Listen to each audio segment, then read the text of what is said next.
This is the royal story. Welcome to my channel. Britain's Queen Elizabeth II will celebrate her 96th birthday next month. And in June this year, the country will hold a grand celebration of the old man's Platinum Jubilee, 70th anniversary of her succession. As Britain's most senior leader, the Queen has a professional communications department that handles all phone calls and emails sent to the Queen and then forwards important information to her. But the old man also has a personal cell phone that he uses to contact her family and friends. The Queen's phone is equipped with the highest level of encryption and anti-hacking mechanisms to ensure that the leader's calls are not listened to or compromised.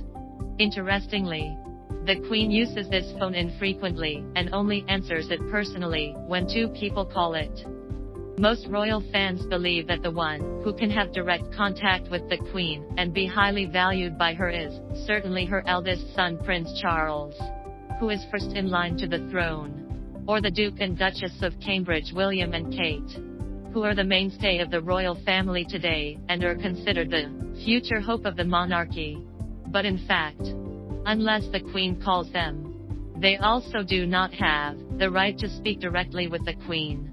The fact is that unless the Queen calls them, they also do not have the right to speak directly to the Queen.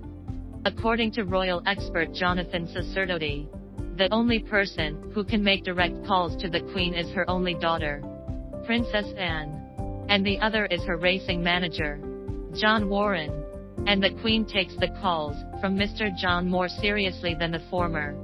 Like all mothers and daughters, the Queen and Princess Anne are always in close communication, especially after the old man realized that he was a bit out of step with the times.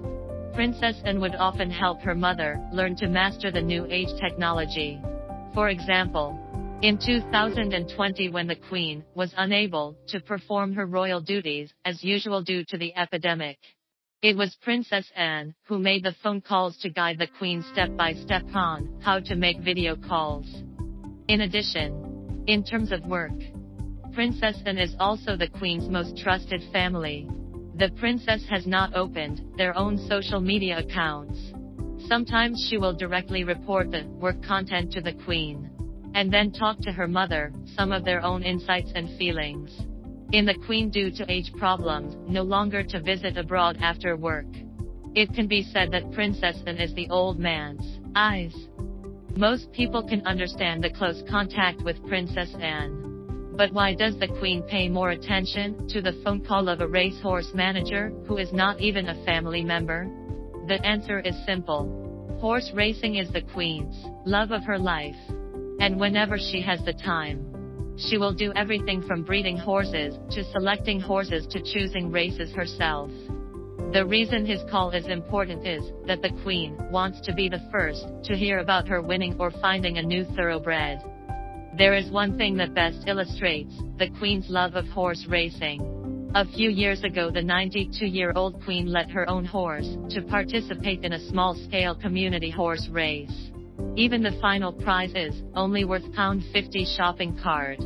But the Queen not only personally to watch the race, after her horse won also full of joy to receive the prize, and finally holding the £50 shopping cart gleefully back to the palace.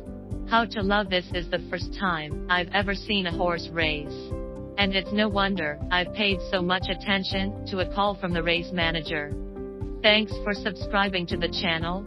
I'll keep sharing more great content.